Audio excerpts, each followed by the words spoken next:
What's up, ladies and gentlemen, and welcome to this POV review by Autobahn. My name is Martin, and today I have the second generation of Opel GT for you guys. So this is quite an interesting story because, as you might know, GM used to own Opel back in the day in 2003, something like that, and Bob Lutz came on as chairman, and he wanted for his Pontiac brand a small roadster to really boost sales. And in a very short period of time they developed the Pontiac Solstice, which I think is a very ugly car, but for the American market they figured that they could only sell like 65,000, and for the production to really start they had to get to 100,000. So they thought, okay, we also own Opel in Europe, let's make a European variant of that. So they presented the Pontiac to the board members over at Opel, and they said, no, that is not going to sell well here. It is simply too ugly, and we have different safety regulations, so we can't sell it even. And then a third party member came to light, which was Vauxhall, which is the UK sister of Opel, and they made this little sketch also based on that Pontiac of the Vauxhall Lightning, it was called, I think. And that was the basis for this Opel. So at Opel they thought, okay, that looks sexy, that's what we want, sharp lines, it looks European, it's affordable, let's build that. And so they did. So they did refuse the engine of the Pontiac Solstice, which came with a 2.4 liter naturally aspirated engine, and Opel wanted their own 2 liter turbocharged engine, which is in here. And then a fourth member came, which was Daewoo in South Korea, and they also got to sell this as a Daewoo G2X, I think it was called. And then you won't believe it, the Americans also wanted the European version, so it was sold as a Saturn Sky in the US with this design. So in the end they sort of got to that 100,000 number that they needed to start production. Really the masters of rebadging. Well, today you have Stellantis, who is also quite good at that. But let's have a look at the car. 245 section, 18-inch wheel in the front, and you have all these very sharp lines that do remind you of American cars. And then at the rear it's also a 245 18, so everything had to be as cheap as possible, and it was a very cheap car. It had to compete with the Miata or an MX-5 here in Europe. And it was a pretty sweet deal because you got over 260 horsepower, rear wheel drive. I always thought it looks really good with a dual exhaust, as you can see, and that double bubble back deck right here. But as I said, it had to be cheap, so you really do feel and see that. So the doors, they are metal, but then everything is plastic basically. So that's to make it cheap. That's, you know, the Corvette way.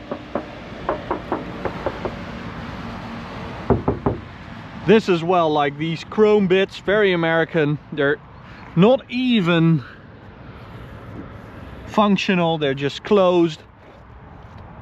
And it has this Opel Speedster look. You might remember that car. I did a video on it some years ago, which was built by Lotus, but this is far from that.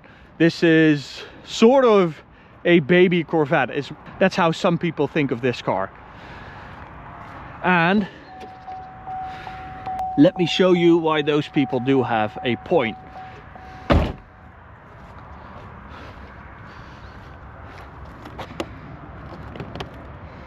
Ooh, that is so cheap, like what the hell.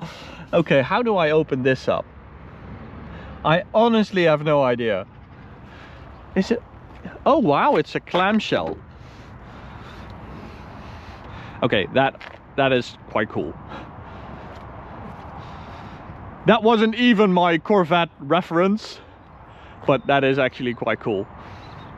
What is my Corvette reference is the fact that apparently you can fit an LS3 V8 in here quite easily. So this is the 2-liter turbo, 264 horsepower, 353 Newton meters, 0 to 100 5.7 seconds, and a top speed of 229.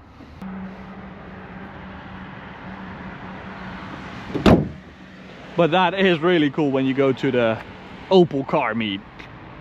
Now let me open up the other side of the car, for which we use the key,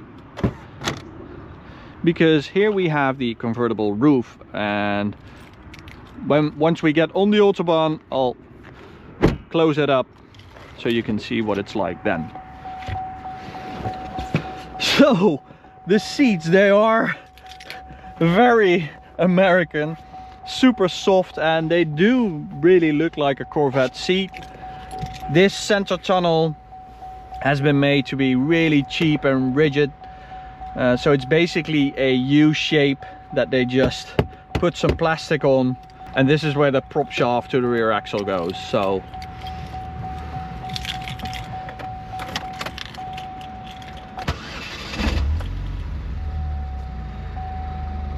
that's quite an agricultural sound, I would say, quite industrial. It doesn't really have a nice sound, this car.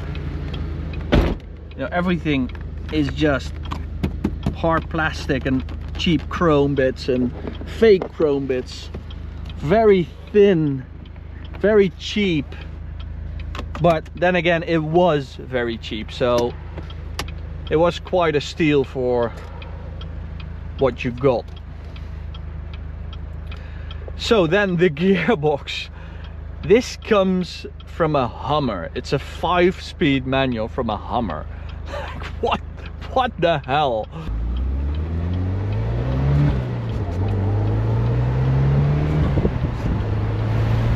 So it's not really roadster weather.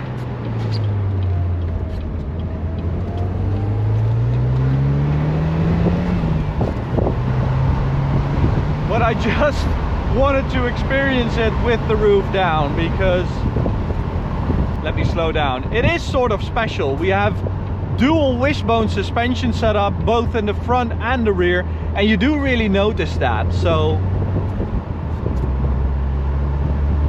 it is quite a good ride if you drive it at like 60-70%, not too fast.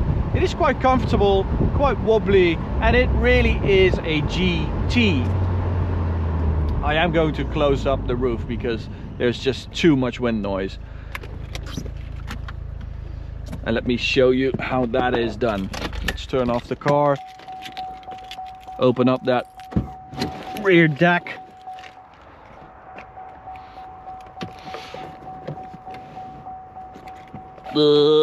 Get this out like that. And then we just push and twist, and everything is as it should be. Well, not everything. They stole something, or Porsche stole something from the Opel. Let's slam this closed.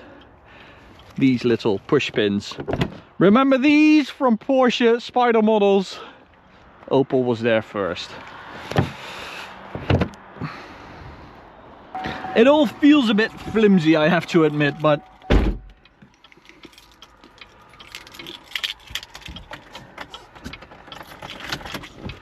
just have a look at what it used to cost when it was brand new and what it costs currently. If you want one second hand, you will be amazed, I think. So 0 to 100 5.7 seconds. Let's turn off ESC. We don't have a limited slip diff, so it's one tire fire basically. Let's see what we can do.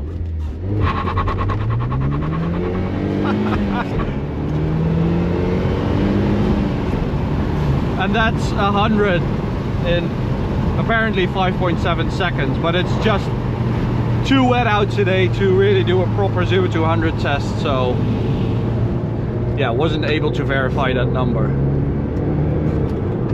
But it is quick. once that turbo boosts up, you do get like a big turbo shove in the back, which I do really like. I just think the engine and the whole drivetrain lacks a bit of character, you know. It's just a machine producing 263 horsepower, nothing more than that. It doesn't have a nice sound, it doesn't really have a nice feel to it. The Hummer 5-speed then, it is actually quite nice. It's really easy to operate, just clicks into place. It's far better than you would expect.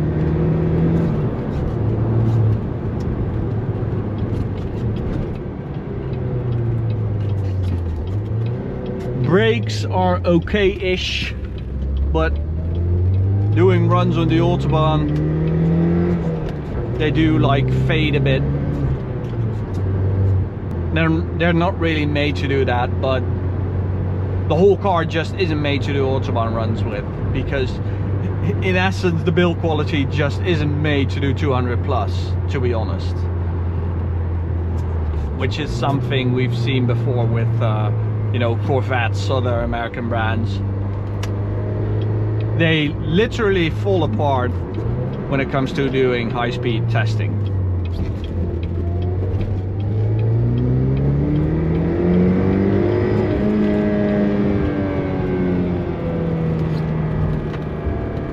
You don't really get into this sports car-like connection with the car.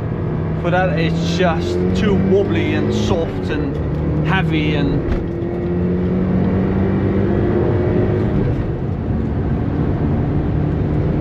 it's quick, but it's not fast. Yep, that's 90, let's go. Third gear. 6,000 RPM is where we have peak power. After that it really dips.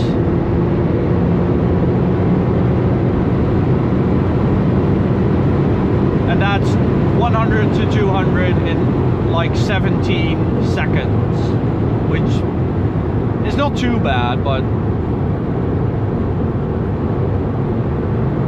it doesn't really feel very fast. And you know, after 200, as you'll notice, the car just isn't made to do that.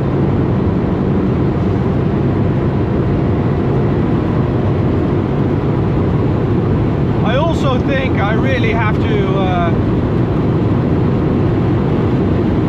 speak louder now.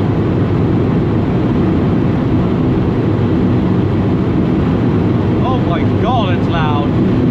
I'm just going to shut up. This is...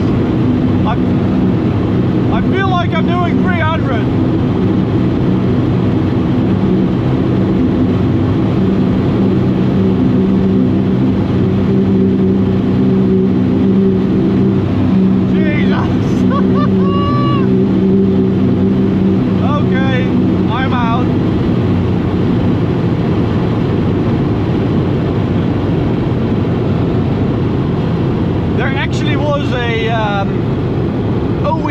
Performance kit for this car, which was sort of an ECU remap basically, which offered you like 295 horsepower and 100 newton meters extra.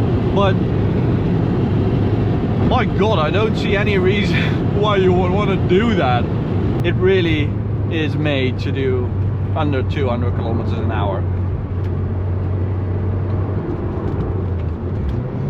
And you do feel like the suspension quality, because of the dual wishbone, is actually pretty good. I just think the damper could be improved. So if you would get like a KW set or any other brand, any quality brand for this car, I think you could turn this into a serious performance car, like a proper mountain road beast. And as I said, they are bone cheap, like really cheap. So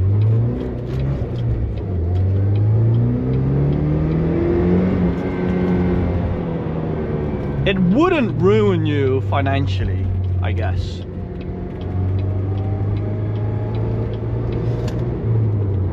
Other improvements well, a limited slip diff would definitely help. So overall, the Opel GT, you get a lot of value for money, like a lot, but it just, I don't get into any connection with the car. I don't want to have it, you know. But that just might be my personal taste and preference. So thank you guys for watching. Thanks to the owner for bringing it over. I've wanted to drive this car for a very long time, so I'm really thankful that I finally got the chance. Thank you guys for watching. Go subscribe to the channel, go check out this video, go check out this POV reviews playlist. Thanks guys, bye.